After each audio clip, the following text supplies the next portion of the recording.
Huwag niyo na po kaming hanapin sa mga presinto sapagkat ang inyong mga pulis ay nasa inyo ng mga telepono. Dial 911. Darating ang inyong mga pulis sa loob ng 5 minuto. Lilingkod sa bawat Pilipino at magbibigay ng tamang impormasyon para sa tahimik at maayos na Pilipinas. Police News Network, alagad ng batas, tagapagtaguyod ng balitang pulis, sandigan ng mamamayan, patnubay ng katotohanan. Kampo Krame, maghahatid ng pinakahuling kaganapan at nagbabagang balita. Ito ang PNN Police News Network. At ngayon, ang inyong mga tagapagbalita. Magandang araw, bagong Pilipinas. Ako ang inyong alagad ng batas, tagataguyod ng Balitang Pulis. Ako po si Patrolwoman Janina Aguas mula sa Manila Police District. Maghahatid sa inyo ng tamang balita, kwento ng pulis at serbisyo para sa mamamayan. At ito ang PNP News Online. Ang pangunahing balita ng Police News Network, alagad ng batas, tagataguyod ng Balitang Pulis.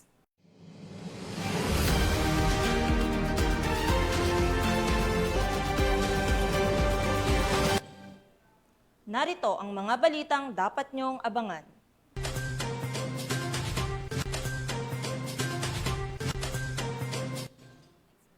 Tatlong individual arestado sa iligal na pagbebenta ng mga financial accounts na inaalok online sa Quezon City. Tulak ng droga, kalaboso sa bypass operation ng Northern Police District PNP, 408,000 pesos halaga ng shabu nasabat. Mahigit 1 milyong pisong halaga ng iligal na droga nasabat sa bypass operation ng mga kapulisan ng Bohol.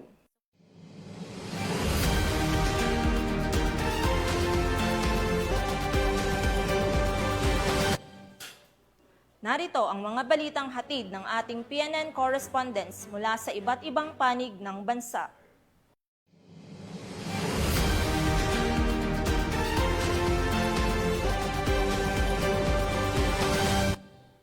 Simulan natin ang balita mula sa bahagi ng Luzon.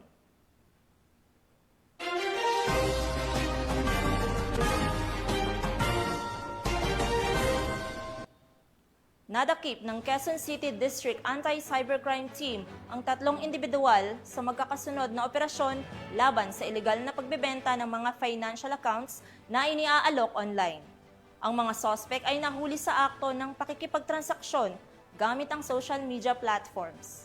Patrolwoman Mary Grace Artizuela sa report.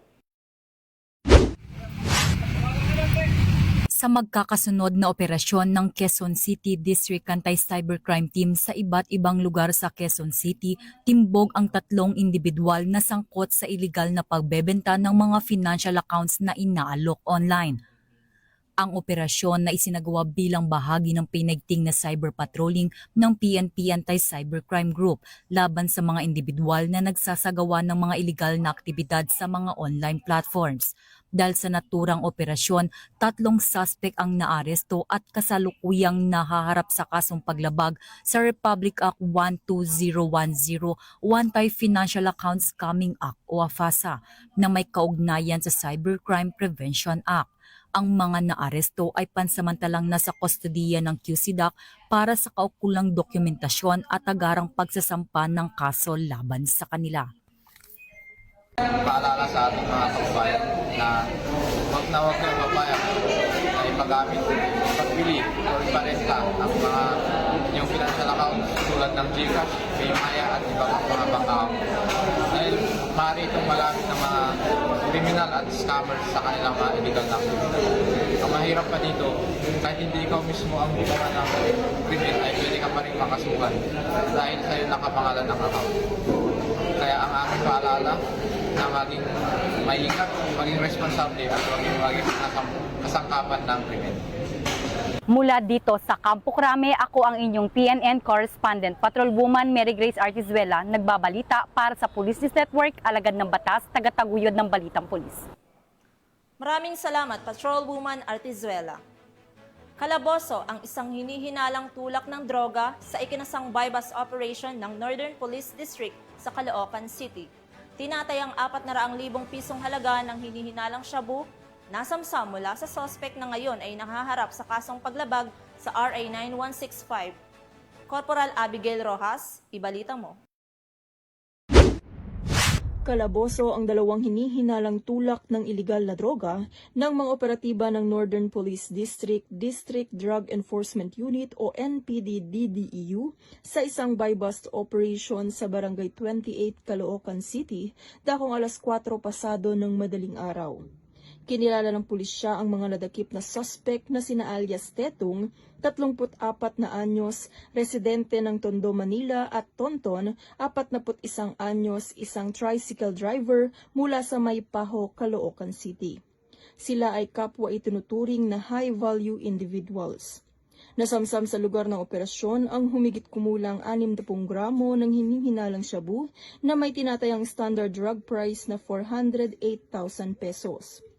Mahaharap ang mga suspect sa kasong paglabag sa Section 5, 11 at 26 ng Republic Act 9165 o ang Comprehensive Dangerous Drugs Act of 2002. Mula dito sa Metro Manila, ako po ang inyong PNN Correspondent, Police Corporal Abigail Rojas, alagad ng batas, tagataguyod ng Balitang Pulis. Maraming salamat, Police Corporal Rojas. Nasamsam ng mga kapulisan ng Benguet PNP ang mahigit 50,000 pisong halaga ng hinihilalang ilegal na droga sa isinagawang bypass operation na nagresulta sa pagkakaaresto ng 2 drug personalities. Ang operasyon ay bahagi ng pinaigting na kampanya kontra ilegal na droga sa rehiyon. Ang report kay Police Master Sergeant Lenny Valerio. Naging matagumpay ang isang araw na pagpapatupad ng anti-illegal drugs operations ng mga kapulisan ng Police Regional Office Cordillera Administrative Region o PROCAR matapos makumpiska ang mga illegal na droga na nagkakahalaga ng 59,312 pesos at maaresto ang 2 drug personalities sa maghiwalay na operasyon na isinagawa sa lalawigan ng Benguet nito lamang 5 ng Agosto taong kasalukuyan.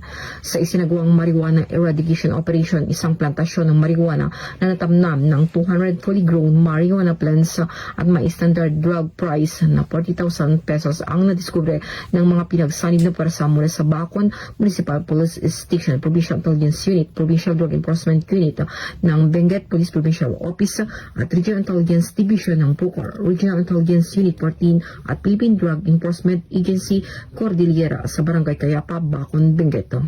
Lahat ng nadiskubreng tanim na marijuana ay binunot at sinunog matapos ang kukulang dokumentasyon. Patuloy naman ang investigasyon upang matukoy ng mga iba pang posibleng taniman ng marijuana sa mga kalapit na lugar at mahuli ang mga responsable sa pagtatanim nito. Mula dito sa rehiyon ng Cordillera, ito ang iyong PNN Correspondent, Police Master Sergeant Lenny Valerio, alagad ng batas, tagataguyod ng Balitang Pulis. Maraming salamat, Police Master Sergeant Valerio. Bilang tugon sa pangangailangan ng mga mamamayang naapektuhan ng Bagyong Emong, nagsanib puwersa ang Philippine National Police, Department of Social Welfare and Development, at mga volunteer sa lungsod ng San Fernando, La Union. Ibabahagi yan ni Police Master Sergeant Robert Abella Jr. Sa isang makulay na pagpapakita ng pagkakaisa at malasakit, nagsanib puwersa ang mga ahensya ng gobyerno at mga voluntaryong mamamayan upang magtulungan sa pag-unload at pamamahagi ng mga relief pack sa mga residente ng lungsod ng San Fernando na naapektuhan ng Bagyong Emong. Pinangunahan ng City of San Fernando Police Station sa pamumuno ni Police Lieutenant Colonel Rogelio B. Miedes, Officer in Charge, kasama ang mga police trainees, ang Bureau of Fire Protection, ang mga empleyado ng pamahalaang lungsod ng San Fernando, mga opisyal mula sa Department of Social Welfare and Development, mga lokal na opisyal at iba pang mga volunteer groups ang pagtulong sa pag-unload ng mga relief goods na ibinimigay ng DSWD sa harap ng City Hall. Layunin ng bayanihan na ito na mabilis na makarating sa mga apektadong pamilya ang mga pangunahing pangangailangan upang matulungan silang makabangon mula sa trahedya na dulot ng Bagyong Emong. Ang pagtutulungan ng mga ahensya ng gobyerno at mga mamamayan ay isang magandang halimbawa ng bayanihan sa makabagong panahon. Ito ay hindi lamang isang pagsasama-sama ng mga tao sa gitna ng sakuna, kundi isang simbolo rin ng isang mas united at matatag na bansa. Ipinapakita nito ang halaga ng pagtutulungan na sa bawat hakbang ng bawat isa, muling binubuo ang pag-asa at mga pangarap ng mga apektadong pamilya. Sa bawat pagkilos, napapalakas ang bayanihan na magdadala ng mas maliwanag na kinabukasan para sa isang bagong Pilipinas. Mula dito sa Ilocos Region, ako po ang inyong PNN correspondent, Police Master Sergeant Robert Abella Jr., alagad ng batas, tagataguyod ng Balitang Pulis. Maraming salamat, Police Master Sergeant Abella. Naaresto ang isang babae sa bisa ng search warrant na isinilbi ng Aritao Municipal Police Station sa Nueva Vizcaya matapos mahulihan ng tinatayang 100,000 pesos na halaga ng hinihinalang shabu. Ibabalita yan ni Patrolwoman Rochelle Ledesma. Isang babae ang arestado ng Aritao Municipal Police Station sa pamumuno ni Police Major Benjamin G. Pagapa Jr. Hepe matapos ang pagkakumpiska ng pinaghihinalaang shabu na nagkakalaga ng higit 100,000 piso sa isinagawang search warrant sa tahanan ni alias Jane sa Aritao, Nueva Vizcaya. Naaresto natin si alias Jane sa pamamagitan ng isang search warrant na ating isinilbi sa kanya. Nung tayo po kasi ay na-serve natin po yung search warrant, mayroon po tayong nakuhang illegal na droga sa loob ng kanyang bahay. So siya po ay naaresto sa kasong paglabag po doon sa Republic Act 9165. Nakumpiska sa tahanan ng suspect ang 15 medium-size heat-sealed plastic sachet na naglalaman ng white crystalline substance na pinaghihinalaang shabu na may timbang na 1 gramo bawat isa at may kabuuang halaga ng 102,000 piso. 3 maliliit na sachet na pinaghihinalaang shabu na may timbang na 0.05 gramo bawat isa at nagkakahalaga ng 1,020. Mga personal na gamit, itim na Biblia, itim na pitaka, Vivo cellphone, clear plastic at dilaw na lighter. Naging matagumpay ang operasyon sa tulong ng Nueva Vizcaya Provincial Intelligence Unit at Philippine Drug Enforcement Agency. Ito naman ang mensahe ni Police Major Pagapa upang mahuli ang mga katulad ni alias Jane at mapanatili ang katahimikan at kaayusan ng komunidad. Ang may papayo lang po natin sa ating mga kababayan dito sa Aritao, ang ating pong himpilan ng pulisya na ating pong pinamumunuan ay bukas po at ang aming mga hotlines po ay laging bukas para kung kayo po ay mayroong mga tawag, mga concerns at kayo ay may napapansin kakaiba sa inyong mga paligid, ay tawagan nyo lamang po kami at lagayang-gaya na po ng ating sinasabi ng ating Chief PNP na ang pulis po ay maaari nyo lang pong tawagan sa numero 911. Sinisiguro po namin na kami po ay darating na sa pinakamabilis na paraan. Mula dito sa Lambak ng Cagayan, ako ang inyong PNN correspondent, Patrolwoman Rich Ledesma, alagad ng batas, tagataguyod ng Balitang Pulis. Maraming salamat, Patrolwoman Ledesma. Bumisita si PNP Chief Police General Nicolas D. Torre III sa Bulacan PPO sa kanyang command visit upang palakasin ang moral ng mga pulis at pagtibayin ang mga kampanya kontra kriminalidad. Ang kabuuan ng balita kay Patrolwoman Pearl Cristalline Javier. Init na salubong at buong pusong tinanggap ng mga tauhan ng Bulacan Police Provincial Office si Police General Nicolas D. Torre III sa kanyang isinagawang command visit dito sa Camp General Alejo S. Santos, lungsod ng Malolos, Bulacan. Pinangunahan ang aktibidad ni Police Brigadier General Ponce Rogelio I. Peñones Jr., Regional Director ng Police Regional Office 3, katuwang si Police Colonel Angel L. Garciliano, Acting Provincial Director ng Bulacan Police Provincial Office, kasama ang Command Group, mga Chief of Police ng iba't ibang bayan at lungsod at mga opisyales ng pamahalaang panlalawigan ng Bulacan. Tampok sa aktibidad ang pagbabasbas at formal na turnover ng mga kagamitang ipinagkaloob ng pamahalaang panlalawigan ng Bulacan, kabilang ang pagpirma sa Deed of Donation. Sa nasabing seremonya, opisyal na tinanggap ng Bulacan Police Provincial Office ang 24 na unit ng motorsiklo na gagamitin sa mas pinaigting na pagpapatrolya sa iba't ibang lugar sa lalawigan. Kabilang din sa mga ipinagkaloob ang 1 unit ng Toyota Rush, 100 unit ng handheld radio para sa mas mabilis at epektibong komunikasyon, at mga drone na magagamit sa mga surveillance at rescue operation. Ipinagmalaki rin ng kapulisan ng Bulacan ang kanilang natatanging tagumpay, kabilang ang masigasig na pagsuporta sa layunin ni Police General Torre III na makamit ang 5 minutong response time sa bawat insidente, bilang bahagi ng mas mabilis at mas epektibong pagbibigay ng serbisyong pampubliko. Kasabay nito, ginawaran ng pagkilala ang mga kapulisan na nagpakita ng kahusayan, katapangan at dedikasyon sa pagtupad ng kanilang tungkulin. Nagkaroon din ng paglagda sa sinumpaang suporta ng mga lokal na pinuno ng iba't ibang sangay sa lipunan ng bayan ng Bulacan. Dagdag pa rito, namahagi rin si Chief PNP ng mga sako ng bigas sa mga tauhan ng kapulisan bilang pagkilala sa kanilang tapat na paglilingkod sa bayan sa kabila ng naranasang kalamidad na hindi naging hadlang upang gampanan nila ang kanilang sinumpaang tungkulin. Binigyang diin din ni PNP Chief ang kahalagahan ng profesionalismo, integridad at malasakit sa serbisyo at hinikayat ang mga kapulisan na ipagpatuloy ang kanilang mabuting gawain sa ilalim ng mas pinaigting na kampanya laban sa lahat ng uri ng krimen. Bahagi rin ng kanyang mensahe ang pasasalamat sa suporta ng lokal na pamahalaan at ng komunidad sa mga inisyatibo ng kapulisan. Patunay lamang ito na ang pambansang pulisya ay patuloy na nagsusumikap na mapahusay ang kanilang kakayahan at serbisyo para sa kapakanan at kaligtasan ng sambayanan. Ang pagkikipagtulungan sa pamahalaan ay isang positibong hakbang tungo sa mas ligtas, mas maayos at mas maunlad na komunidad.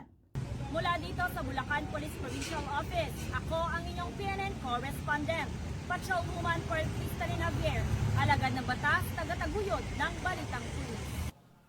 Maraming salamat, Patrolwoman Javier. Bagsak kulungan ang isang high-value individual sa ikinasang bypass operation ng Binangonan Municipal Police Station at PIDEA sa Binangonan, Rizal. Nasamsam sa sospek ang hinihinalang ilegal na droga na nagkakahalaga ng mahigit 100,000 piso. Yan ang report ni Patrolwoman Jessie Cris Obrero. Isang high-value individual ang naaaresto sa isinagawang buy-bust operation ng Binangonan Municipal Police Station sa Barangay Makamot, Binangonan, Rizal. Kinilala ang suspect na si alias Freddy, 42 anyos, walang trabaho at residente ng Barangay Libis, Binangonan, Rizal. Nakuha sa kanya ang 25.70 gramo ng hinihinalang shabu na may tinatayang halagang 174,760 pesos, buy-bust money at isang cellphone. Ang operasyon ay bahagi ng proyektong pabili nga po ng Binangonan MPS katuwang ang PIDEA. Maayos namang naipaliwanag sa suspect ang kanyang mga karapatang konstitusyonal habang ang mga ebidensya ay maayos na naimbentaryo sa presensya ng mga testigo. Nahaharap ngayon si Freddy sa kasong paglabag sa Section 5 at 11 ng Republic Act 9165 o Comprehensive Dangerous Drug Act of 2002. Mula dito sa Calabarzon, ako ang inyong Police News Network Correspondent, Patrolwoman Jessie Cris Obrero, alagad ng batas, tagataguyod ng Balitang Pulis. Maraming salamat, Patrolwoman Obrero. Tunghayan naman natin ang mga balita mula sa Visayas.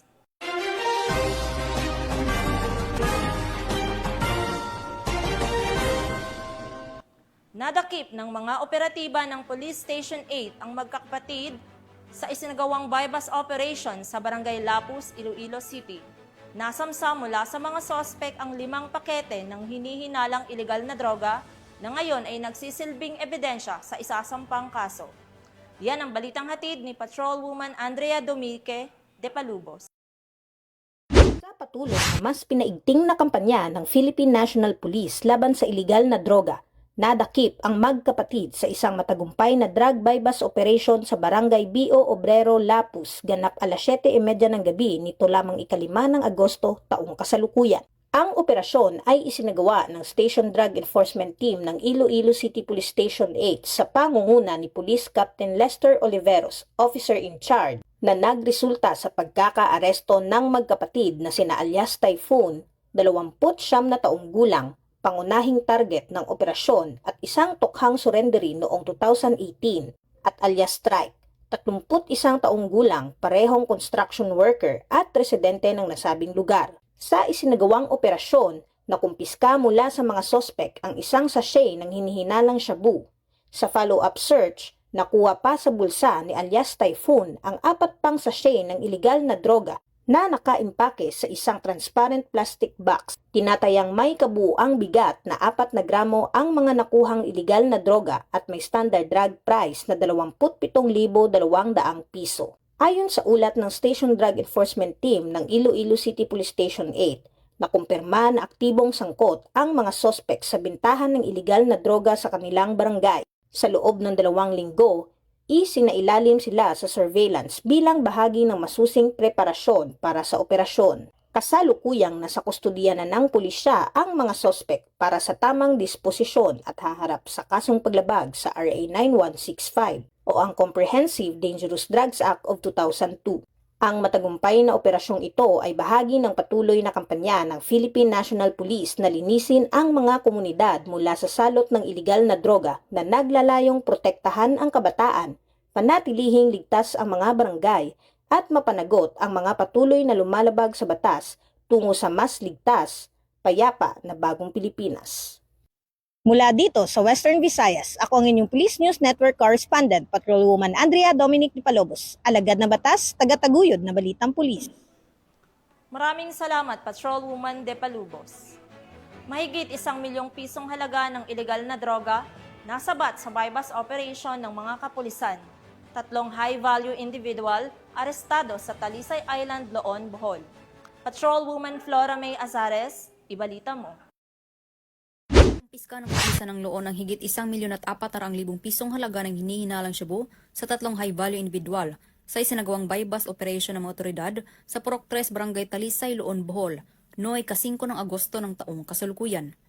Kinilala ni Police Captain Thomas Zenchong, Chief of Police ng Loon Municipal Police Station, Bohol Police Provincial Office, ang mga HBA na suspect na sina Mark, 45 anyos, Romel, 42 anyos, at Mia, 32 anyos, napawang mga residente ng Barangay Talisay, Cabilao Island, Loon, Bohol. Bandang alas 2:46 ng madaling araw, nang ikinasa ng mga operatiba ang naturang bypass operation na nagresulta sa pagkaaresto ng mga sospek at pagkasabat ng 6 na pakete ng hinihinalang shabu na may timbang na 210 gramo at may standard drug price na 1,428,000 pesos. Bypass money, cellphone at sling bag. Kasalukuyang nasa kustodiya ng Loon Municipal Police Station ang mga sospek at mahaharap sa kasong paglabag sa RA 9165 o Comprehensive Dangerous Drugs Act of 2002. Ipinapaalala ko rin na ang paggamit sa ipinagbabawal na droga ay isa ring maituturing na sakit o salot sa ating buhay sapagkat malaki ang masamang maidudulot nito sa ating kaisipan, kalusugan at pag-uugali, pati na rin ang ating relasyon sa ating mga pamilya, kapitbahay at mga kaibigan. Mas madali nating makukuha ang tunay na kapayapaan at katiwasayan sa mahal nating Loon Madanihon. Mula dito sa Central Visayas, ako ang inyong Police News Network Correspondent, Patrolwoman Flora May Azares, alagad ng batas, tagataguyod ng balitang pulis. Maraming salamat, Patrolwoman Azares. Narito naman ang mga balita mula sa bahagi ng Mindanao.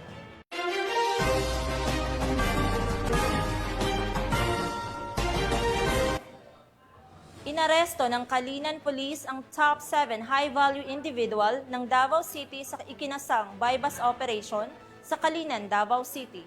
Nasamsam mula sa sospek ang hinihinalang shabu at ngayon ay nahaharap sa kasong paglabag sa Republic Act 9165 o Comprehensive Dangerous Drugs Act of 2002. Patrolwoman Shaira Rose Aquino, ibalita mo.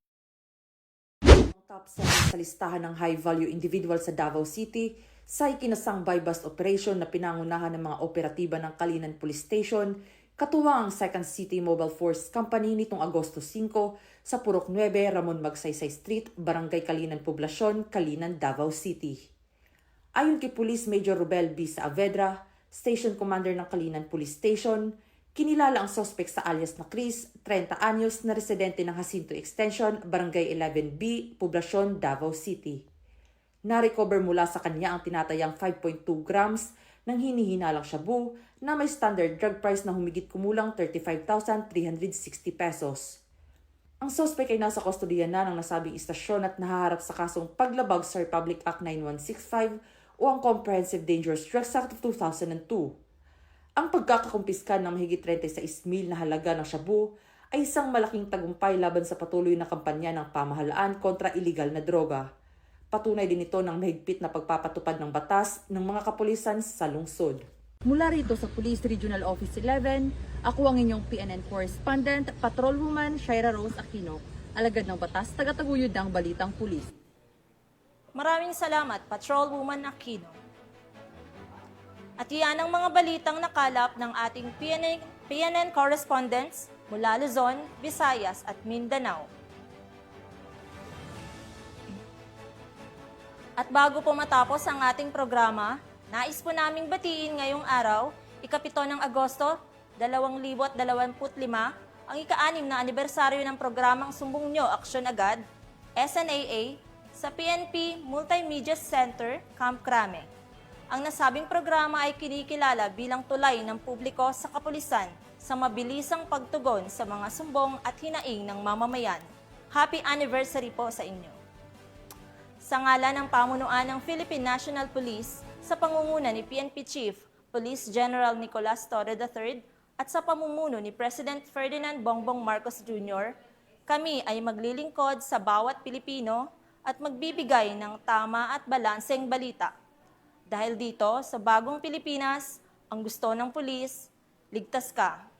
At bilang bahagi ng mas pinabilis at pinalawak na emergency response system, muli naming ipinaaalala ang panawagan sa ating mamamayan na huwag nyo nang hanapin ang mga pulis sa mga presinto sapagkat kami ay nasa inyo ng mga telepono.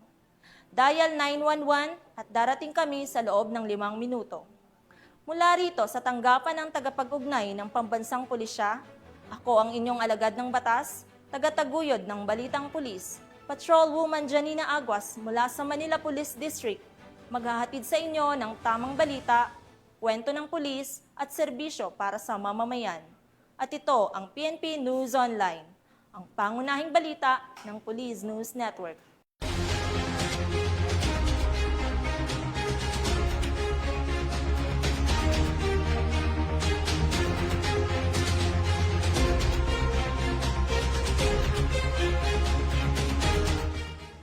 Police News Network, alagad ng batas, tagapagtaguyod ng balitang pulis.